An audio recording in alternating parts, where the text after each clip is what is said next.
Hi everyone, it's George from Turn Lights On. I hope you're well and wonderful on, I hope, a sunny day with you, certainly a sunny day in Cardiff. So I would like to have my next video. Firstly, thank you so much for my first LinkedIn video, giving me all that love. We've had nearly 2,000 views on it, so I was really, really chuffed. But it's not about the views for me, it's the level of engagement. And lots of people have sent me messages and it caused a lot of good discussion. That's what this is about. All my videos, I try and make sure that they just turn your lights on, that just spark a little bit of whatever, so you can sort of be inspired yourself, but ultimately inspire other people. So back to my second video and what I've decided to talk about and what I'd like to have a discussion about and start some conversations flowing. And that is about love and business. I was so inspired the weekend with the royal wedding and the most amazing words by Reverend Michael Curry. Ah, what a guy! I love him. Soon as I was watching it, I was just screaming, like tears were streaming down my face. He just talked to me there. He's a communicator. He takes you on a different level. Well, he took me on a different level, and I love what he had to say. I love what he was saying about how we could learn how to use love in commerce and business, and how love is not just for relationships. Love is littered between everything that we do, and if we approach situations, challenges, life, business with love, just think what we can achieve. And I love that. I don't think that's an easy thing. No stretch of the imagination, and it's not a romantic thing either. It's to truly and utterly unconditionally love something, and to do something that takes patience, takes kindness, takes respect, takes honesty, vulnerability. Yeah, we can go on for a while there, but I just want to explore it, and I'd love to know what you think. I love to know how love will manifest in your organisation. What would you need to do to be in love with your people that you lead, for your people to be in love with you? Because I've compared love and engagement thousands of times.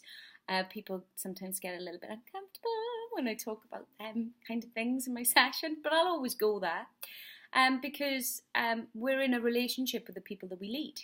We're in a relationship with everything, really, that we're in. So you're either in or you're out. You can't be half in and half out. So when we're engaged, when we're showing up, when we're present, when we're there, that's when we're in love.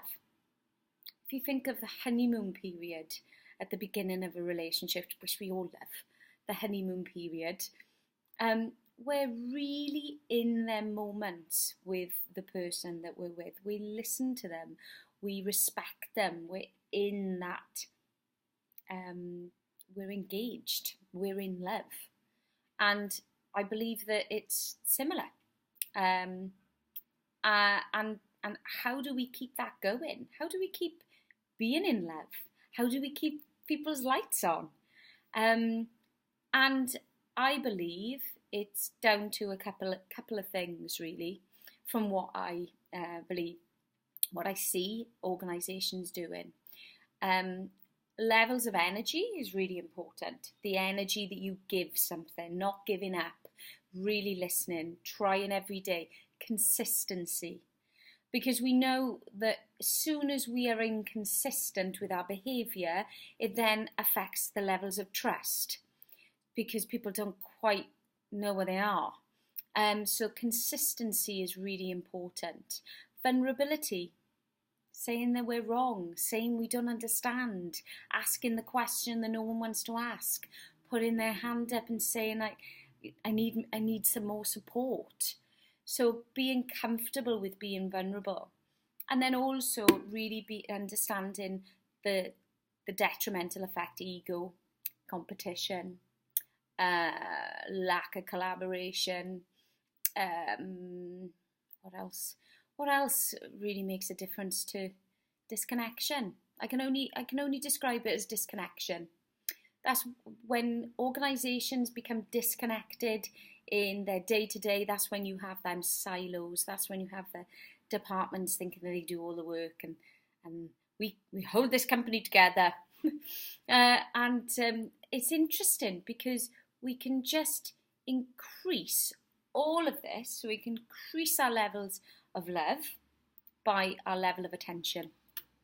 So, as I was saying in the last, you're starting to think that all my videos are going to have a little bit of a theme, but the theme is attention. The theme is awareness, because you can't be engaged or you can't be in love if you're not really there, and facing things. In Buddhism, they call it, well, I don't know, it could be Buddhism or mindfulness, and wherever the term comes from. My fantastic yoga teacher uses it all the time, and he's a Buddhist, Padma Singh, and he says meeting the experience, meeting the difficulty, going into that experience and being vulnerable to do that, and having the conversation that hurts, and having them difficult situations and dealing with them. So it's not all about sort of like floating on a cloud and being in love. It's actually about dealing with things as well. So I would love to know a couple of things. The first thing, I'd like to know, how do you think you could increase your levels of love in your organisation? And what do you feel about that? What do you feel about that? How can we approach situations in our businesses with more of a love mindset? And I'll just leave you with a little piece of advice that I normally tend to use whenever I'm dealing with conflict, or whenever I'm dealing with some difficult things that I find my ego is giving me a little bit of a hard time. I ask myself, what would love do? What would love do? And the answer normally comes from my intuition. The answer normally shows up. And it's never what my ego wants to do. But you gotta, as Padma Singh says, meet the experience. So I'll leave you with that. And please leave a comment and let me know what you think. And I hope you have a beautiful rest of the day, or the start of the day, whenever you're watching this video. And thank you very much for watching. Thank you.